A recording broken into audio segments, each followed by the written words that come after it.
The only person arguably, who has been exposed to similar levels of vitriol and abuse for Harry's wife is Harry's mum. Harry's dead mum. Harry's late mum. Harry's mum who died while being pursued at high speed through a tunnel in Paris in a car driven by a drunk. That's the only person I can think of. And of course, even that doesn't hold water completely, because Diana, Princess of Wales, also got a very positive ride from the British media. She was also in many corners of the print media, even after her divorce from Prince Charles, regarded as a heroine, treated as England's Rose, as she quickly became known after her passing.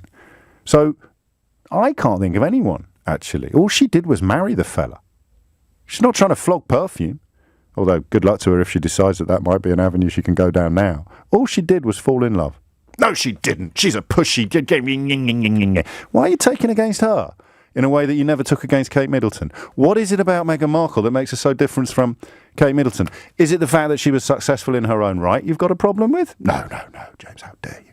Is it the fact that she's a woman that you've got a problem with? No, James, how dare you? Is it the fact that she's mixed race that you've got? No, James, how dare? Is it the fact that she... Well, what? What's left? What's left? So if anybody in the palace turned to Prince Harry, and this is where I think Ella in Wilmslow's point about the Queen being a little bit bruised by this is probably pertinent, and it probably is a grounds for light criticism in the admitted absence of knowledge. I'd rather the Queen wasn't upset by it, but she would have been upset by it whether she'd had advance warning or not. But if people in the palace have been saying to Prince Harry, "Oh, come on, old boy, this is the price we pay for all the good stuff," he would turn around and say, nobody in this family pays the price that my wife is being asked to pay. And the only person who ever came close to paying that price is my dead mother. So do you know what? Bro? You can take your royal family, you can stick it where the sun don't shine. We're moving to Canada. James O'Brien, radio host, truth teller, and honestly, one of the few voices in British media with a spine, went live and said what the royal family refuses to admit. Prince Harry and Meghan Sussex were never treated like the rest of the royals. Not even close. James was responding to that tired excuse Harry allegedly got from his own family. We all have to put up with this, old boy. And well, he tore it to shreds. This isn't just about a radio segment or one man speaking truth to power. This is about a centuries-old institution built on silence, denial, and the careful orchestration of illusion. James O'Brien didn't just crack the surface. He cracked the damn chandelier. He went live and said what the royal family, the British press, and every royal commentator in their pearls and Union Jack underpants refuses to say. Prince Harry and Meghan Sussex were never treated like the rest of the royals. Not even close. And yet, when Harry tried to explain why he had to walk away, what did his own family allegedly say? We all have to put up with this, old boy. That smug, shoulder-patting, stiff-lipped phrase, delivered like a wartime slogan, meant to keep everyone quiet, compliant, and honestly suffering in silence. Except it's not just insulting, it's a full-blown lie. A lie with decades of press abuse, racism, and tabloid assassination attempts stacked behind it. And James O'Brien? He tore it to ribbons. Because no, they didn't all go through what Meghan did. Not Kate, whose biggest public scandal was the elite mocking her mum for once working as a flight attendant. Doors to manual, they chuckled, while toasting champagne and hiding their family skeletons in closets lined with ermine. Not Camilla, who went from being vilified as the other woman to being crowned queen with a sympathetic media rebrand smoother than a BBC PR intern's forehead. And certainly not Prince Andrew, the royal family's walking liability, who was accused of sexually abusing a minor, gave a disastrous interview where he claimed he didn't sweat, and still kept his title, security, and the quiet protection of the firm.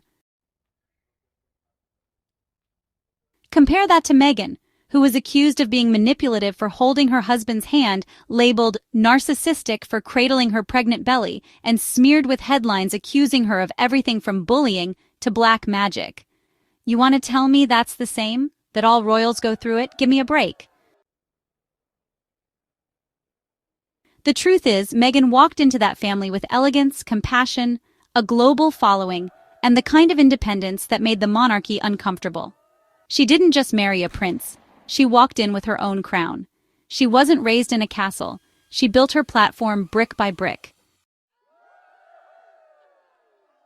And from the moment she arrived, the press sharpened their knives. They didn't want to welcome her. They wanted to erase her. Because Meghan wasn't the quiet, pale English rose they could mold into another ribbon-wearing, mute figurehead. She was a black woman with a voice, a purpose, and a past that didn't fit the script. And that's why she was hated. Not for what she did, but for who she dared to be. James O'Brien had the guts to say it plainly. The only other royal who was treated like Meghan was Diana. Let that sit for a second. Diana, the woman hounded to her death by paparazzi, betrayed by the institution she served, lied to, emotionally manipulated, and ultimately abandoned, was the only one whose treatment came close to what Meghan endured. And even then, Diana had moments of being adored. Meghan never got the luxury of being loved by the press. Not once. From the moment she said "I do," they decided they didn't. They wrote her out of the fairy tale before she even finished the first chapter. And let's talk about Prince Harry. Because while the media keeps calling him fragile, whipped, or even a runaway royal, what they're actually upset about is that Harry refused to let his wife be devoured like his mother. He had the audacity, and honestly, the humanity, to break the cycle. When he saw the headlines, the racist dog whistles, and the lies about her character and intentions, he didn't just sit down and sip Earl Grey like the rest of the palace. He said enough. He remembered that the very same cameras that chased Diana to her death were now camped outside Meghan's baby shower. He remembered that his mother begged the institution for protection and got silence. And when history began to repeat itself, he did what no other royal ever dared to do. He chose love over lineage.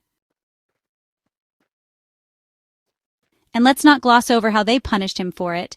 Stripped of security, denied funding, called a traitor by the press, banished from royal events, smeared across tabloids, and reduced to a caricature by the very family that should have had his back. All while Prince Andrew, again accused of sex trafficking and hiding behind his mother's apron, was being quietly escorted through royal ceremonies without a whisper of protest. Meghan was asked to turn the other cheek. Andrew was asked if he wanted a seat near the front. That's not just hypocrisy, that's institutional rot. Let's be clear, Meghan was not destroyed by the media because she was a diva. She was destroyed because she couldn't be controlled, because she didn't accept being their token, their puppet, or their pet, because she dared to speak, dared to show emotion, dared to tell Oprah the truth, that she didn't feel protected, that she wasn't okay, that the institution left her in the dark. And when she told that truth, the palace doubled down on its favorite tactic, plausible deniability. No apology, no acknowledgement, just press briefings, negative leaks, and the hollow echo of never complain, never explain. That motto only applies when they want it to. When it's Andrew, silence. When it's Meghan, leaks, briefings, whisper campaigns, and honestly, just brutal headlines. And still, they had the audacity to act confused when Harry and Meghan said, "We're moving to Canada." That move wasn't dramatic, it was survival. It was choosing air over suffocation, honesty over tradition, healing over trauma, and honestly, it was iconic. It was a royal mic drop. A man saying, "I choose my wife. I choose my son. I choose a life where the woman I love doesn't cry into her pillow while the institution pretends everything is fine." And now, years later, Dan Wooten is still spitting venom, Piers Morgan is still stalking the Sussexes like a rejected suitor, and the British press is still clinging to its Meghan obsession like it pays rent. But Harry and Meghan, they're still here. Flourishing, building, healing, loving out loud. And James O'Brien, with that one brilliant monologue, reminded the world why they left in the first place. So don't let anyone rewrite history. Don't let anyone tell you that Meghan just couldn't handle the pressure. She handled more than any royal spouse in modern memory, and she did it with grace. Don't let anyone say Harry abandoned his family. He saved the one he created. And don't let anyone pretend this was ever fair, because honestly, it never was. It was targeted, deliberate, and well, just absolutely drenched in old colonial resentment. James O'Brien called it what it was, abuse. And, he had the nerve to tell the truth on national airwaves. And for that, he really deserves every bit of respect. The monarchy didn't lose a prince. Nope. They lost the only one who actually had the courage to tell them they were wrong. And when the history books are written, it won't be the gold carriages or coronation robes that matter. It'll be the story of the prince who walked away, not in shame, but in power, with his wife, his truth, and his dignity intact.